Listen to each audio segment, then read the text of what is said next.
Est-ce que toi aussi parfois tu te retrouves dans cette situation? Tu te retrouves à scroller sur les réseaux sociaux, pas parce que tu as envie de le faire, mais simplement parce que tu n'as rien trouvé d'autre de mieux à faire. Ça m'arrive aussi, relax, ça arrive à tout le monde. Et c'est pourquoi dans cette vidéo, on va voir 25 autres choses à faire au lieu de scroller. Deuxième édition. Parce qu'il y a quelques semaines, je vous avais fait la première édition de cette vidéo qui vous avait beaucoup plu. La preuve, regardez, il y a plein de commentaires positifs. Sauf un qui est un petit peu bizarre, qui disait un truc du genre action suivante, aller chez le coiffeur. Bah mec, je vais pas aller chez le coiffeur juste pour un commentaire. La deuxième action à faire au lieu de scroller, c'est d'apprendre à cuisiner. Je te promets que toi, tu seras plus heureux de comment tu vas utiliser ton temps et ton entourage va tellement plus te kiffer quand tu sauras cuisiner. Et moi, un gâteau que j'adore faire lorsqu'on arrive dans cette période de l'année, c'est un carrot cake. Ici, on a tous les ingrédients dont on a besoin. Comme d'hab, je vous mettrai la recette à l'écran, mais on en a pour une vingtaine de minutes et 40 minutes de cuisson.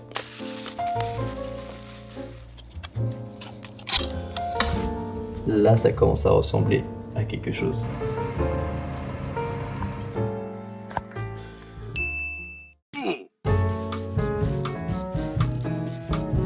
Alors je sais pas si tu savais, mais il y a des études qui ont montré que si tu mets ton téléphone en noir et blanc, tu diminues au moins de moitié ton temps d'écran. Et du coup, moi ce que je t'invite à faire, c'est aller dans les réglages, ensuite tu vas aller dans accessibilité, tu vas aller après dans affichage et taille du texte, tu vas descendre, tu vas aller dans filtre de couleur, et là tu vas activer filtre de couleur. Et là, ton téléphone, il va être en noir et blanc. Et ensuite, ce que je t'invite à faire, c'est aller dans raccourci accessibilité et tu vas cocher filtre de couleur comme ça. Chaque fois que tu vas cliquer 3 fois sur ce bouton là, tu vas avoir l'écran en noir et blanc.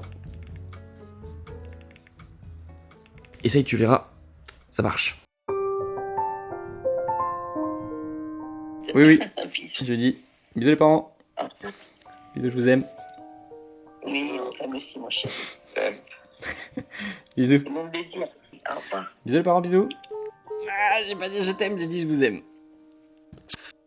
Je sais pas si ça compte. Après, ça aurait fait bizarre de dire individuellement papa je t'aime, maman je t'aime aussi. C'est pas facile. Ça fait bizarre de dire je t'aime à ses parents aussi. Hein. Alors que c'est eux qui méritent le plus parfois quand on leur dit ça. Donc.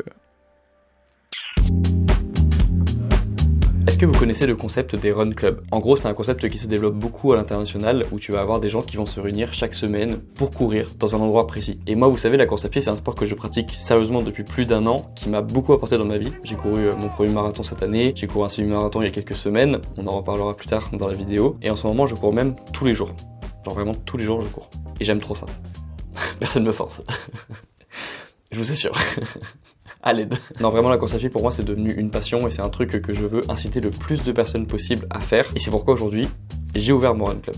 Là, c'est ouvert, là. Tu peux le rejoindre aujourd'hui si tu veux. Alors, mon Run Club, à moi, c'est pas un club comme les autres, dans le sens où c'est à la fois un espace de formation. Donc, tu y trouveras plein de vidéos pour apprendre les bases de l'endurance, donc les zones d'entraînement, le fait de courir en endurance fondamentale pour pouvoir courir plus longtemps sans être essoufflé, les meilleures chaussures pour commencer la course à pied, le matériel pour commencer, comment avoir un programme personnalisé qui peut t'emmener jusqu'à un semi ou un marathon que tu vas avoir dans la formation. Il y a déjà une vingtaine de vidéos qui sont directement disponibles si tu rejoins le club aujourd'hui. Et en plus de ça, dans le Run Club, il y a une partie communautaire où on peut partager notre Strava, partager nos objectifs, nos victoires quotidiennes, se donner des conseils entre nous, s'inspirer entre nous à courir le plus possible. J'en parle pas plus, je vous laisse cliquer sur le premier lien en description pour en apprendre plus. C'est mon projet dans lequel je me suis le plus investi ces dernières semaines. J'y ai mis tout mon cœur pour que tu puisses avoir le maximum de connaissances pour bien commencer la course à pied ou juste que tu puisses t'améliorer, bouger plus, être en meilleure santé et être fier de toi. On passe à l'action suivante. Alors l'autre jour, je suis tombé sur une vidéo YouTube d'un youtubeur qui s'appelle Léo Duff, je pense que vous le connaissez, qui parlait des conséquences d'écouter de la musique sur notre audition. Et je pense que vous êtes comme moi, vous aimez bien écouter de la musique, mais si c'est pour avoir ensuite des acouphènes ou d'avoir des répercussions sur le reste de notre vie, je pense que ça vaut pas le coup. Et ce que j'ai trouvé intéressant avec cette vidéo, c'est qu'il y a une action simple à faire après l'avoir vue, c'est de modifier le niveau maximal de décibels sur notre téléphone lorsqu'on écoute de la musique. Alors sur iPhone, c'est très simple, tu as juste besoin d'aller dans les réglages, ensuite tu vas dans son et vibrations, sécurité des écouteurs et tu mets le niveau maximal comme étant 80 décibels. Alors ça c'est sur iPhone et sur Android je sais que c'est possible également, je vous mettrai à l'écran comment changer les réglages. Donc voilà, c'est une action intelligente qui je trouve prend quelques secondes à faire et qui peut t'épargner beaucoup de regrets pour la suite de ta vie. Alors qu'est-ce que c'est le Murph? C'est un challenge sportif que l'on fait en général une fois par an pour rendre hommage à un militaire américain décédé. Et c'est un challenge qui consiste à faire 1,6 km de course à pied, sans traction, 200 pompes, 300 squats et encore 1,6 km de course à pied. Les sportifs expérimentés le font entre 35 minutes et 1 heure. Les sportifs un peu moins expérimentés le font un peu plus d'1 heure. Et les gens qui sont pas sportifs le font pas, honnêtement. Parce que c'est dur quand même. Let's go! City boy with a country swing. First we went from the court to the bikes, back to the courts of my younger days. Lived through it all, but still nothing changed. Forever be me till I'm in the grave. Face on my problems, don't run away. Stand on my feelings, don't need a chase. Just shoot me straight. I'm like an acrobat, a circus act, like they got me in the cage. 1 heure et 15 secondes.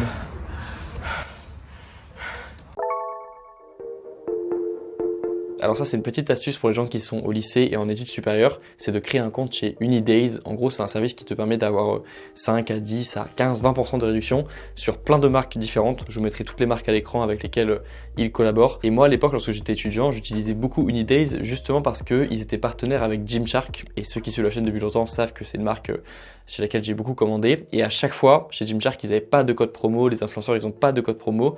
Mais avec Unidays et la réduction étudiante, j'avais 10% sur ma commande. Pour te créer un compte, c'est très simple, tu as juste besoin de t'inscrire chez Unidays avec ton adresse d'étudiant. Tu te crées un compte avec cette adresse et ensuite tu auras accès à plein de codes promo différents. Et c'est 100% gratuit, il n'y a pas de conditions cachées et c'est pas sponsorisé non plus dans la vidéo. La seule condition, c'est d'être étudiant, de se créer un compte chez Unidays et ensuite tu auras des codes promo sur plein de sites partenaires. Tu sais, parfois dans les moments difficiles que tu traverses, t'aimerais bien que des gens te donnent des réponses toutes faites, que t'aies un ami qui te dise exactement quoi faire, que t'aies une vidéo qui te dise exactement ce que tu dois faire à ce moment-là. Mais ce que j'ai remarqué, c'est que souvent, ce qui t'aide le plus, c'est pas les bonnes réponses, c'est pas les solutions toutes faites, c'est de te poser les bonnes questions. Ça, c'est ce que j'appelle les questions d'introspection. C'est des questions qui vont te remettre en question, c'est des questions qui vont te faire réfléchir à ta vie, à comment tu utilises ton temps. Et aujourd'hui, je vais t'en partager quelques-unes que j'ai utilisées moi-même dans ma vie pour trouver des solutions à des problèmes que j'avais. La première question d'introspection que j'aime bien me poser, c'est: si je n'avais pas peur, qu'est-ce que je ferais? Si j'avais un bouclier anti-jugement des autres, anti-jugement que l'on peut avoir soi-même vis-à-vis de ses propres projets, si je pouvais être 100% libre de ce que j'ai envie de faire, qu'est-ce que je ferais? Et une autre question qui va bien avec celle-ci que j'aime me poser, c'est: si j'étais à 100% sûr que ça marcherait, est-ce que je le ferais? C'est une question que j'aime bien me poser aussi pour toujours savoir ce que j'ai vraiment envie de faire, si je mettais vraiment de côté tout ce qu'il y a de négatif, les critiques, le jugement, les doutes, les angoisses, etc. Qu'est-ce que j'aurais vraiment envie de faire? Une autre question que j'aime bien me poser, qui est un petit peu plus profonde, c'est: s'il me restait 1 an à vivre et que je la prenais aujourd'hui, si aujourd'hui on me diagnostiquait une maladie grave et qu'il me restait plus que 360 jours à vivre, qu'est-ce que je ferais? Et aussi, qu'est-ce que je changerais dans mon quotidien? Ça, évidemment, c'est pas une question d'introspection très réaliste parce qu'il y a heureusement peu de chances que ça nous arrive aujourd'hui, mais c'est souvent lorsqu'on a l'impression de manquer de temps qu'on l'utilise bien, et à l'inverse lorsqu'on a trop de temps libre qu'on l'utilise mal. Donc parfois c'est important de rajouter soi-même de l'urgence dans sa vie pour qu'on comprenne que notre vie elle est courte et qu'elle est précieuse, et parfois pour en prendre conscience on a besoin de limiter le temps que l'on a devant nous pour prendre les bonnes décisions et faire ce qui est important. Et en parlant de questions d'introspection, il y en a une que j'aime bien me poser qui est: quelle est la dernière fois que j'ai fait quelque chose qui m'a fait peur? Et c'est marrant parce que la peur, c'est un truc qui est hyper relatif. Parce qu'il y a des gens pour qui parler à d'autres personnes, par exemple faire une conférence, c'est leur peur numéro 1. Alors que pour d'autres, des personnes plus extraverties, ça va être quelque chose de très simple. Il y a des profils plutôt extravertis, plutôt introvertis, plutôt sportifs, plutôt académiques aussi. C'est super intéressant d'analyser les gens. Bref. Et surtout, ce qui est relatif avec la peur, c'est à quel point, lorsqu'on s'expose régulièrement à quelque chose, cette chose nous fait moins peur. Et moi, la dernière chose que j'ai faite qui m'a vraiment fait peur, dans le sens où j'étais vraiment plongé dans l'inconnu, c'est lorsque je me suis inscrit à mon premier marathon et que j'étais sur la ligne de départ et que j'étais autour de plein de personnes qui couraient sûrement leur premier marathon aussi ou qui avaient plus d'expérience que moi. Et je me suis demandé, est-ce que mon corps et mon mental sont capables de parcourir 42 km sans s'arrêter? Je me suis rendu compte que oui. Cependant, avant de le faire, ça me faisait peur. Et ce qui est fou, à chaque fois qu'on expérimente un petit peu de peur dans notre vie, c'est à quel point la peur elle disparaît lorsqu'on se confronte à la chose, lorsqu'on agit en direction de cette chose, qu'on se dirige vers la chose, alors qu'on peut être complètement effrayé par une situation lorsqu'on essaye de la fuir, lorsqu'on essaye de la repousser. C'est à ce moment-là que la chose nous fait encore plus peur. Et donc la question que je vous invite à vous poser aujourd'hui, c'est: quelle est la dernière chose que vous avez faite qui vous a fait peur? Quelle est aujourd'hui la chose qui vous ferait le plus peur? Et surtout, qu'est-ce que vous pouvez faire prochainement pour vous confronter à cette peur? Parce que je vous assure qu'il y a plein de choses intéressantes de l'autre côté de la peur. Il y a plein de choses intéressantes lorsque vous vous confrontez à de la peur régulièrement. Et plus vous le faites, plus vous aurez tendance à vous mettre dans des situations difficiles, inconfortables et à grandir de ces situations. Alors l'action du jour, ça va être de vous inciter à faire une bonne action. Et je vais vous expliquer comment est-ce que je vais faire la mienne. Je sais pas si vous vous souvenez, mais dans la dernière vidéo que j'avais faite, j'avais parlé de ma passion pour les bougies parfumées. Bon, il a pété un plomb à revoir pourquoi est-ce qu'il nous parle de bougies dans cette vidéo. Celle-ci, c'est ma bougie préférée. Donc moi je poste la vidéo, j'en reçois des bons commentaires, je suis content, merci. Quelques jours passent, je vis ma vie, tranquille. Je commence à me dire que je vais faire une deuxième édition de cette vidéo. Et au moment où je commence à y réfléchir, je reçois un mail qui a attiré mon attention. Salut Grégoire, j'ai 17 ans, je m'appelle Angelo, cela fait un petit moment que je regarde tes vidéos. Dans ta dernière vidéo, tu parles des 25 choses à faire au lieu de scroller, tu parles des bougies à un moment. 3 petits points. Suspense. Comme tu l'as dit, les meilleures vidéos sont celles où tu es tombé par hasard, comme moi avec ta vidéo, que j'ai cliqué sans faire exprès en plus. Ok, yes. Bref, je te recommande fortement les bougies de chez Lindaluz. Si tu ne connais pas, c'est normal, c'est nouveau. Ma mère a commencé à y travailler dessus il y a 2 ans. Avec du travail intense et de la rigueur, elle a enfin pu ouvrir son site. Toutes ces bougies sont artisanales, faites toutes par une à la main et 100% naturelles. Elle les a commercialisées il y a pas si longtemps, donc pas très connues, mais cela pourrait changer. Il y a des parfums différents, cela fait plusieurs mois que je sens les bougies car on en a plein à la maison et j'adore vraiment les odeurs, je les recommande. Continue tes vidéos, toujours aussi bien travaillé. Avec une faute d'orthographe. Mais c'est pas grave Angelo, tu as fait une bonne action. Après avoir reçu ce mail, je me suis dit que c'était une bonne initiative et que c'était pas tous les jours que je recevais un message comme ça. Du coup j'ai répondu à ce mail en lui disant que je pouvais en parler dans la vidéo, y a pas de problème. Ensuite c'est sa maman, Vanessa, qui a pris le relais, qui d'ailleurs à ce moment-là ne me connaît pas du tout et qui apprend à ce moment-là que son fils a envoyé un mail sans la prévenir pour faire la promotion de la marque de sa maman. Bref, j'échange mes coordonnées avec la maman qui gère la boutique et je vais recevoir très prochainement les bougies qu'on va déballer ensemble et je vais en parler avec plaisir parce que je sens que ça va être très cool. Donc moi je vais attendre quelques jours de recevoir le colis, vous allez le voir dans quelques secondes et on va déballer ça ensemble. Alors je viens tout juste de recevoir les fameuses bougies de chez Lindaluz et je les ai senties. C'est incroyable. En plus, je crois que c'est une des premières fois que je me fais offrir un produit en tant qu'influenceur parce que je n'utilise jamais cette carte d'influenceur pour avoir des produits ou des choses offertes dans ma vie. Mais là, le fait que ce soit sur des bougies parfumées, je pense que c'est une des premières dans le YouTube francophone. Et j'en ai reniflé beaucoup, je vous assure, des bougies. Et celle-ci, vraiment, c'est du haut niveau. Et ça sent vraiment très bon. Tout était vraiment très bien présenté, je vous montrerai les images, mais vraiment, je suis étonné. En plus, c'est comme si c'était fait exprès, mais tous les parfums qui ont été proposés dans les bougies, c'est des parfums qui me parlent en fait. Celui-ci c'est Fleur d'Oranger, c'est une de mes odeurs préférées. Celui-ci il s'appelle La Magie de Noël, donc c'est une odeur qui me parle beaucoup. Et celle-ci, Mon Oeil Coco, alors que j'ai vécu 10 ans de ma vie à Tahiti, et donc forcément c'est des odeurs auxquelles je me suis habitué. Celle-ci elle est vraiment haut niveau. Ici on a des lueurs d'ambiance, ça s'appelle, donc c'est des bougies beaucoup plus fines que tu mets comme ça sur une table lorsque tu manges par exemple. Et on a aussi quelque chose que je connaissais pas qui s'appelle donc des fondants parfumés.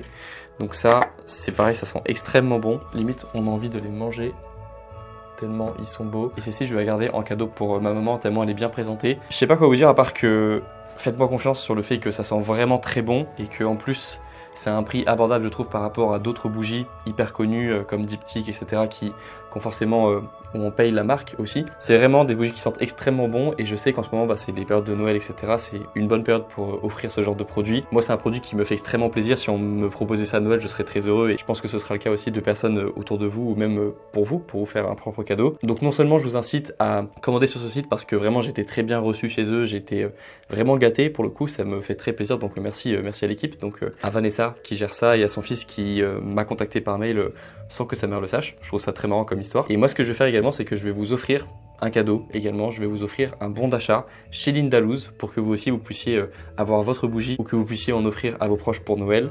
Donc ce que je vous invite à faire, c'est la première fois que je fais ça sur une vidéo YouTube, c'est juste mettre un petit commentaire pour que je puisse vous retrouver dans une semaine lorsque je vais faire le tirage au sort et je vais vous offrir une carte cadeau pour acheter chez Lindaluz. Vous avez juste à mettre un petit commentaire du genre je participe au concours ou j'aimerais bien avoir une bougie etc. Je tire au sort dans une semaine tout pile à partir de la publication de la vidéo et comme ça j'aurai fait ma bonne action du jour. Donc merci beaucoup et puis offrez des bougies, ça fera plaisir à tout le monde. Je sais pas si vous savez mais la dernière vidéo que j'ai faite sur les 25 choses à faire au lieu de scroller, j'ai failli ne pas la publier. Et pourtant, c'est là où j'ai eu les meilleurs commentaires que j'ai eu depuis peut-être 1 an sur une de mes vidéos YouTube. Et je m'attendais pas du tout à ça, parce que selon moi, la vidéo, elle était imparfaite. Et en fait, une des raisons pour lesquelles je l'ai publiée, c'est que déjà, il y avait un sponsor, donc j'étais obligé. En fait, j'avais signé sur un contrat que je devais publier la vidéo, donc j'étais obligé de la sortir légalement. Mais moi, au fond, le jour où je l'ai publiée, je la trouvais encore pas assez parfaite. Et pourtant, je me rends compte maintenant que j'ai bien fait de le faire. Et je vous assure qu'il y a plein d'exemples comme ça dans ma vie où je me suis dit non, là je peux pas y aller, je peux pas faire cette conférence parce que je l'ai pas encore assez préparé. Aller à cet examen parce que je l'ai pas encore assez préparé. Je peux pas faire ci, je peux pas faire ça parce que j'ai besoin d'un petit peu plus de temps. J'ai besoin d'un peu plus de temps en fait pour me dégonfler. Parce qu'en fait c'est ça, lorsqu'on a peur de faire quelque chose, c'est qu'on a envie de se rajouter du temps, non pas pour se préparer plus, mais surtout pour attendre le moment où on va devoir se confronter au réel. Au moment où on va devoir confronter nos connaissances par rapport à un examen, qu'on va devoir confronter nos compétences par rapport à un public. En fait on a juste besoin de plus de temps parce qu'on a peur de confronter notre niveau actuel à la réalité. Que ce soit de publier une vidéo sur YouTube par exemple comme c'est mon cas, ou que ce soit dans ta vie personnelle lorsque tu vas devoir prendre une opportunité, saisir une opportunité personnelle, sentimentale, peu importe. Tente des choses, tente des coups même si tu te sens pas parfait. Just do it. Picard. C'est lui.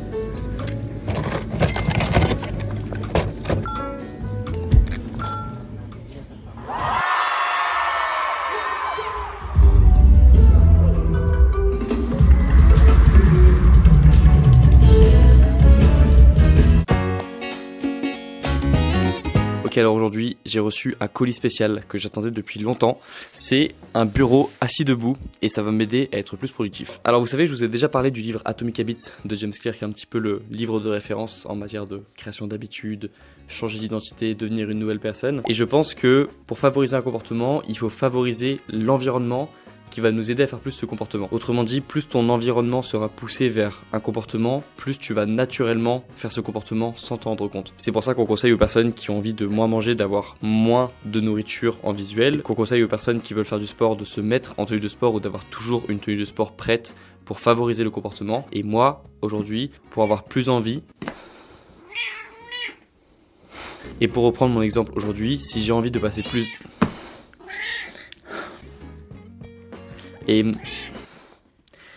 Et pour reprendre mon exemple aujourd'hui, si j'ai envie de passer plus de temps sur mon bureau à travailler, il faut que je me sente bien dans mon bureau et que je me sente confortable à passer du temps sur ce bureau. Let's go!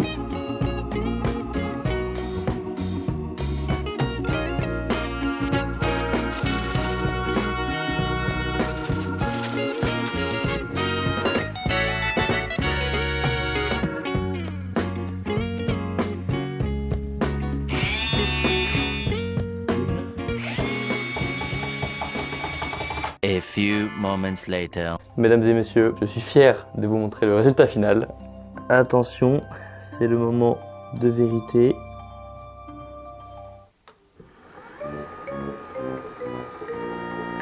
Oh! Oh, ça penche! Oh! C'est pas bon du tout! 2 days later.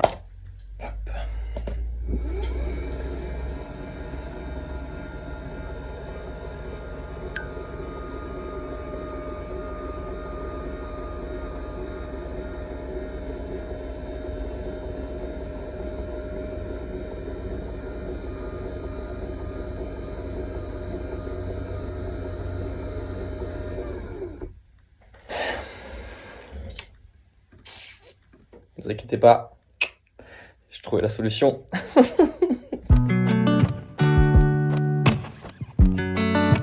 Quelque chose que je vous invite à faire également, c'est de pardonner à quelqu'un qui vous a fait du mal. Pour plusieurs raisons. La première raison, c'est que je pense que tant qu'on n'a pas pardonné pleinement à une personne quelque chose qu'elle nous a fait à un moment dans notre vie, on sera toujours bloqué, on aura toujours une sorte de lest, comme si on portait un poids depuis des années, et ce poids, on s'en libérera que lorsqu'on aura pleinement pardonné à cette personne. Il y a des personnes pour qui pardonner, ça veut dire comprendre, essayer de comprendre la personne, essayer de comprendre pourquoi est-ce qu'elle a fait ça, parce qu'on dit souvent qu'on peut pas détester et comprendre une personne en même temps. Ça, c'est la première façon de voir le pardon. La deuxième façon de pardonner, c'est d'accepter que ça s'est passé, sans chercher à comprendre, simplement en acceptant que ça fait partie de notre vie, et qu'on va malgré tout se créer une identité par-dessus ce qui nous est arrivé, et on va même chercher à utiliser cette action, utiliser cet acte qui nous a fait du mal, cette parole qui nous a fait du mal. C'est quelque chose qui va nous construire, c'est quelque chose qui fait partie de nous d'une manière ou d'une autre, même si on l'a pas choisi, et on décide à partir de ce moment-là que c'est plus quelque chose qui va nous prendre toute notre énergie. Et lorsque vous serez capable de le faire, ça marquera la fin d'un cycle de vengeance dans lequel vous êtes rentré depuis plus ou moins longtemps, que ce soit conscient ou inconscient. Lorsqu'une personne nous a fait du mal, on a toujours envie de se venger, on a toujours envie que cette personne paye les conséquences de ses actes, surtout lorsqu'elle s'est pas rendue compte de ses paroles ou de ses actes. Et souvent lorsqu'on arrive au stade où on est capable de pardonner, c'est qu'on arrive à la fin du cycle et c'est qu'on est capable de passer à autre chose. Alors, je suis pas conseiller financier. Achète du Bitcoin. Non, vraiment, je suis pas conseiller financier. J'ai fait quelques vidéos sur la chaîne sur l'investissement parce que c'est un sujet auquel je me suis intéressé il y a quelques années. Et s'il y a bien un conseil que je peux te partager parce que je trouve que c'est un bon conseil à donner aux personnes qui commencent à avoir des économies, c'est d'utiliser ce qu'on appelle des enveloppes fiscales. En gros, de mettre ton argent dans des endroits prévu par la loi avec une fiscalité allégée. Quelque chose que beaucoup de personnes te recommanderont, c'est d'investir par exemple dans des assurances-vie ou dans des PEA. Et si je te recommande aujourd'hui d'ouvrir un PEA, c'est parce que c'est quelque chose que j'ai fait. Personnellement, j'ai pas souscrit à d'assurance-vie encore dans ma vie, mais par contre, j'ai ouvert un PEA il y a quelques années chez Boursorama. Et ce qui est intéressant par exemple avec le PEA, c'est que tu commences à profiter de l'avantage fiscal au bout de 5 ans de détention. Mais l'astuce que beaucoup de personnes connaissent, c'est que tu peux ouvrir un PEA aujourd'hui et investir dans 2 ans ou 3 ans. Mais à partir du moment où tu ouvres ton compte aujourd'hui, donc que tu fais date, on appelle ça comme ça, tu vas commencer à activer la date qui te permettra d'avoir plus tard un avantage fiscal au bout de 5 ans. Et c'est pourquoi si aujourd'hui tu comptes investir dans les prochaines années dans des actions, des ETF ou de te créer une sorte de plan d'investissement que tu vas répéter chaque mois, la plupart du temps c'est gratuit, tu as juste à créer un compte dans une banque et de commencer aujourd'hui à faire date pour que ton futur toi dans 5, 10 ou 15 ans te remercie. Moi personnellement j'avais souscrit mon PEA chez Boursorama Banque parce que c'est une banque française. Comme la banque est française, t'as pas besoin de faire une déclaration annexe lorsque tu payes tes impôts en fin d'année, donc c'est plus pratique. Et je te recommanderais de faire pareil parce que c'est plus simple en matière de déclaration d'impôts, c'est rapide, c'est gratuit et en plus je crois que tu as une offre lorsque tu ouvres un compte Boursorama et que tu es parrainé. Donc je te mettrai mon code de parrainage si tu veux. Ça c'est toi qui décides, tu es libre d'ouvrir un PEA où tu veux. Je partage juste le conseil, ouvre ton PEA le plus vite possible. Petite pensée également pour nos bénévoles. Pour certains, ils sont là depuis très tôt ce matin.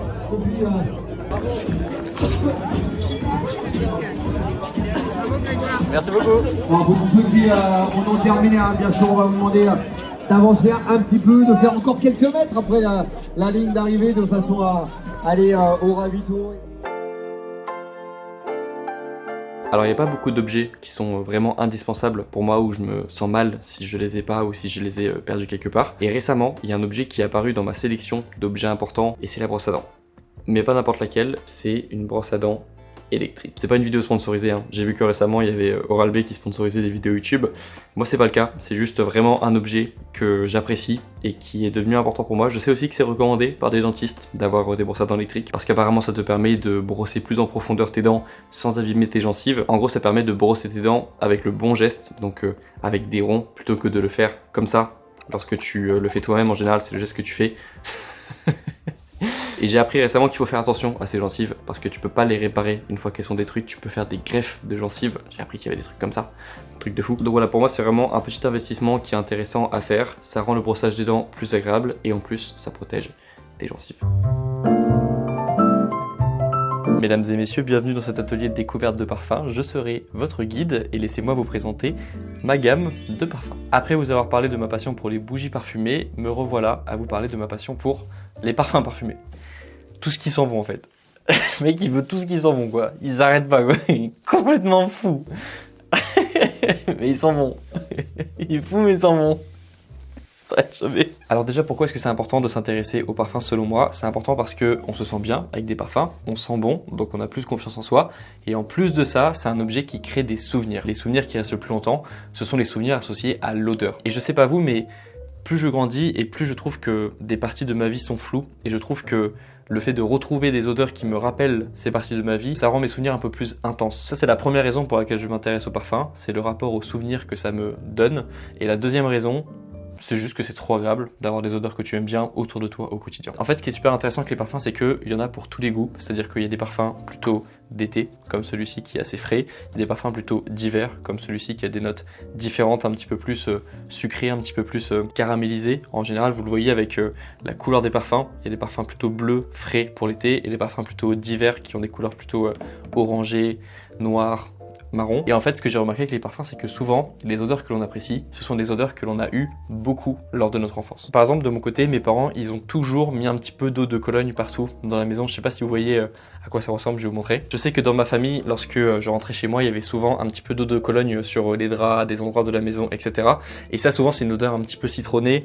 Donc là, c'est des notes de romarin et de bois de cèdre. Et ça explique pourquoi aujourd'hui, j'aime ce genre de parfum, comme celui-ci par exemple, qui vient du Bon Parfumeur, qui est le parfum numéro 03, et qui a des notes de yuzu, feuilles de violette et vétiver. Et ce que je vous invite à faire, c'est de faire ce que j'ai fait l'an dernier, c'est-à-dire d'aller dans une parfumerie, un petit peu par hasard, lorsque j'avais un contrôle technique pour ma voiture, et du coup j'avais tué le temps en allant dans une parfumerie. Je me suis intéressé à ça à ce moment-là, et j'ai trouvé ça trop intéressant, de sentir des odeurs, jusqu'à que vous identifiez les odeurs que vous aimez le plus, pourquoi pas comprendre pourquoi est-ce que vous aimez tant ces odeurs, et après d'avoir un parfum qui vous plaît, que vous mettez sur vous au quotidien.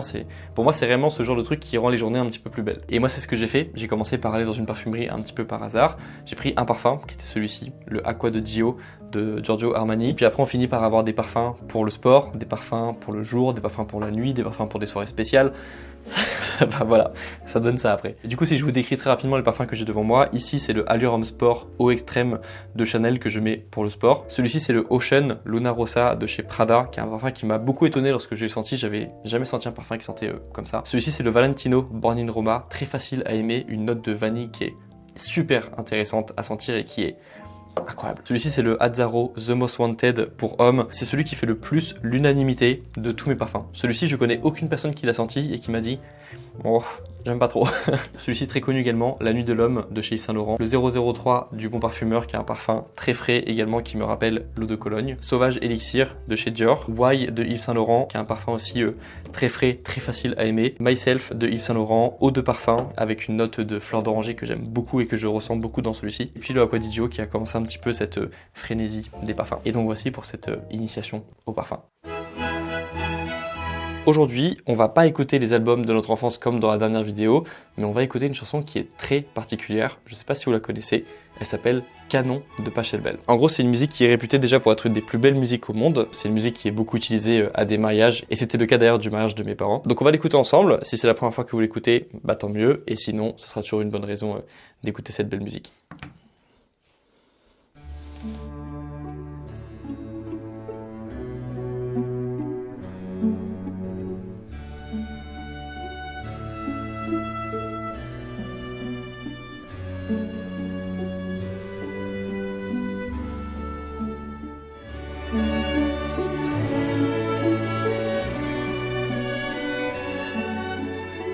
Ok, on va s'arrêter là pour la musique. En fait, je trouve que c'est assez étonnant à quel point il y a quand même des musiques qui nous font plus vibrer que d'autres, entre guillemets, dans le sens où il y a quand même quelque chose dans les musiques classiques, je trouve, qu'on retrouve pas dans les musiques d'aujourd'hui, en fait. Bon, ça vaut pas bien gagner, mais c'est très bien. J'ai parcouru le monde, je rentre à la maison ce soir, dis-moi que c'est pas trop tard. Une autre action que je t'invite à faire, c'est de te lancer un défi sportif, quel qu'il soit, mais encore mieux, un objectif qui te fait faire quelque chose chaque jour. En gros, là, en ce moment, je fais un challenge de courir une fois par jour pendant 30 jours. J'en reparlerai dans une vidéo YouTube parce que c'est vraiment un très bon challenge, je trouve. Et en fait, ce que j'aime avec ce genre de défi, c'est que dans tous les cas, tu auras toujours une victoire quotidienne. En gros, quel que soit le déroulement de ta journée, que tu aies passé une bonne ou une mauvaise journée, il y aura toujours un moment où tu vas faire une petite chose positive. Et ça, au moment d'aller te coucher, bah, tu vas le retenir. Et en plus, les victoires quotidiennes, elles vont s'accumuler. Et en vrai, en 30 jours, tu peux faire déjà beaucoup de progrès. Et je sais qu'en ce moment, je parle beaucoup de course à pied parce que c'est un sport qui vraiment a été une révélation pour moi depuis quelques temps et qui m'a beaucoup apporté dans ma vie. Mais peut-être que cette vidéo, c'est le signe pour toi de commencer à courir une fois par jour pendant 30 jours et de te lancer ce défi. Si c'est le cas, suis-moi sur Strava. Tu verras, je poste tous les jours en ce moment parce que je cours tous les jours. Et qui sait, peut-être que toi aussi, tu vas passer de détester ce sport à l'aimer et à vouloir le faire chaque jour.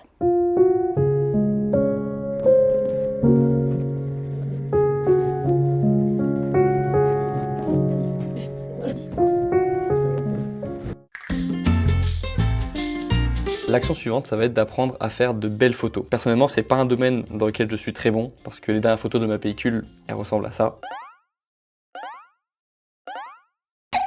Mais ce que je vais faire, c'est que je vais demander à mon super cadreur, Quentin, qui a fait ces photos-là, de nous expliquer comment est-ce qu'on pourrait réussir à faire de plus belles photos. Ok Quentin, si je devais faire de plus belles photos déjà avec mon téléphone, comment est-ce qu'on peut faire de plus belles photos juste avec son téléphone? Alors moi je vais prendre l'exemple de l'iPhone parce que c'est celui que j'ai, mais je crois que ça peut préparer sur la majorité des téléphones. La grosse astuce, c'est qu'en fait on va sélectionner le sujet Et en fait, une fois qu'on a sélectionné le sujet, on a une petite barre à droite qui va s'afficher et on peut descendre ou monter la luminosité et c'est ça qui va permettre d'avoir une image qui est bien exposée. Tout d'un coup, votre image, elle sera beaucoup plus belle et que ce soit en photo et en vidéo. Et quand vous faites de la musculation aussi, c'est le secret des belles photos. Bien sûr, parce que plus on met de la lumière basse, plus les petites lumières et donc aussi les traits vont s'afficher. Donc, très bonne technique et je vois que tu l'utilises. Et si des gens veulent faire des plus belles photos avec l'iPhone, est-ce que tu utilises des apps pour avoir plus de réglages sur les photos? Il y a une app qui est pas mal sur iPhone qui s'appelle Blackmagic. Et en fait, ça va reprendre les mêmes gros réglages qu'on a sur une caméra. Donc ça va permettre de pouvoir régler des trucs beaucoup plus précis, comme l'ouverture, l'ISO, la vitesse d'obturation et même la balance des blancs. La balance des blancs, c'est régler à quel point votre image, elle va être jaune ou elle va être bleue. Et là, pareil, petite technique, si vous voulez être beau gosse comme Grégoire, et ben vous mettez une image qui va être plus jaune et vous allez paraître beaucoup plus bronzé. Et donc vous allez faire croire que vous êtes bronzé et en même temps musclé avec seulement 2 réglages. Et ça c'est top. Ok, et si jamais on a un appareil photo et qu'on a encore plus de réglages, qu'est-ce que tu recommandes pour faire de belles photos et vidéos? Justement, sur cette application Blackmagic, il y a 3 réglages et c'est les mêmes gros réglages qu'on va trouver sur les appareils photo. Moi, je vais vous les donner dans l'ordre dans lesquels je les règle. En premier, c'est l'ouverture. L'ouverture, plus cette valeur, elle va être petite, plus on va avoir un flou d'arrière-plan qui va être flou. Et plus l'image, on va la trouver belle. Parce qu'en fait, une image belle, souvent, c'est une image qui va être bien éclairée, on va bien voir les yeux, etc. Et on va trouver que l'image est plus belle si on a un beau flou d'arrière-plan. Et la petite astuce, c'est quand on va choisir un objectif, on va prendre une valeur où le F, il sera le plus bas possible. Ça va vous permettre d'avoir une ouverture la plus grande possible et de faire les meilleures photos et les meilleures vidéos. Le deuxième réglage, c'est celui où ça va pas être la même chose en photo et en vidéo, donc un tout petit peu plus compliqué, c'est la vitesse d'obturation. C'est à quel point votre boîtier il va capter des images en l'espace de 1 seconde. Si on prend en vidéo, on va quasiment tourner à ce qu'on appelle 25 images par seconde, et dans ces cas-là, on va devoir régler cette valeur à x2 du nombre d'images par seconde. Donc, on va devoir régler à 1 sur 50. C'est simple, il n'y a qu'une valeur, tu la bouges pas, tu restes à 1 sur 50, voilà, point. Par contre, en vidéo, si on tourne à 1 sur 50, et ben en fait notre photo, elle va pas être belle et du coup, si l'action elle bouge, et ben du coup on va avoir une image où on va voir la personne bouger, ça va pas être très focus, donc il faut avoir une valeur plus basse. Mais après là, ça va dépendre de... Si vous prenez un cheval qui est en train de courir, bah, il va falloir mettre une valeur d'une vitesse d'obturation qui va être très très basse. Par contre, si vous prenez juste votre grand-mère qui est en train de poser, vous pouvez vous permettre d'avoir une vitesse d'obturation qui est assez haute. 1 sur 100, ça le fera carrément si elle est stable. Le dernier réglage, une fois que tout ça c'est réglé, c'est l'ISO. Là, c'est le réglage le plus simple. C'est à quel point vous allez faire rentrer de la lumière une fois que tous ces premiers réglages ont été faits. Moi, ce que je conseillerais pour quelqu'un qui débute, ce serait uniquement de toucher à l'ouverture parce que le flou d'arrière-plan, il est trop important. Si on met une ouverture qui est trop petite, vraiment, on aura une image qui est pas belle. Mais après, la technique, c'est d'apprendre un réglage, de commencer à le faire manuellement, d'apprendre un réglage, de le faire manuellement. Mais au début, vous pouvez vous permettre de mettre des réglages en automatique et une fois que vous les maîtriserez, vous rentrez dans la cour des grands et vous les mettrez en manuel. Bon, merci Quentin pour le petit tuto et j'espère qu'on aura tous de plus belles photos dans les prochains jours. Avec plaisir, et je vends ma formation 10 000 € si vous voulez approfondir ces compétences. Récemment, j'ai eu 26 ans et comme c'est le cas à chacun de mes anniversaires, j'aime bien prendre un petit peu le temps de réfléchir à l'année qui est passée. Et selon moi, il y a vraiment 2 grandes décisions que j'ai prises dans ma vie au début de ma vingtaine qui ont eu des répercussions énormes sur ma vie et qui ont toujours un impact positif aujourd'hui. La première décision, ça a été de faire une transformation physique parce que pour moi, tu habites dans ton corps, tu habites pas dans ta maison, tu habites pas dans un appartement, tu habites ici, dans ce corps, et tu as besoin d'en prendre soin et d'être le plus fonctionnel possible avec ce corps. Ça a été selon moi la meilleure décision de ma vie. Et la deuxième meilleure décision que j'ai prise au cours de ma vie, c'est de documenter ma vie sur les réseaux. Donc de publier des vidéos sur YouTube. Donc au début, c'était ma vie d'étudiant, de personne qui essaye de faire ses études de droit et en même temps faire du sport, faire des projets en même temps, etc. En fait, que votre objectif, ce soit juste de vous faire des souvenirs sur YouTube en publiant une vidéo de vos vacances ou de votre premier marathon, par exemple. C'est quelque chose qui est génial, en fait, de revenir rétrospectivement sur des souvenirs qu'on a stockés comme ça en ligne sur Internet, qui retransmettent des émotions, qui retransmettent des souvenirs. Et si votre objectif, c'est de vivre de cette activité et de, pourquoi pas, avoir une communauté de personnes qui vous suivent parce qu'elles sont intéressées par vos conseils ou par votre vie, par vos retours d'expérience, c'est aussi pour moi une des plus belles choses à vivre, d'avoir des personnes qui vont dans le même sens, qui comptent sur nous, qui qui attendent quelque chose de nous, pour moi c'est une responsabilité qui a du sens et qui m'a donné envie de faire ce métier à temps plein. Et en soi que l'objectif ce soit d'en vivre ou de vivre des souvenirs et de les partager sur les réseaux, pour moi c'est une des meilleures décisions que l'on peut prendre. Ça restera toujours pour moi la meilleure façon d'utiliser les réseaux, de s'en servir pour créer du contenu plutôt que pour en consommer toute la journée sans avoir de réel impact positif dans sa vie.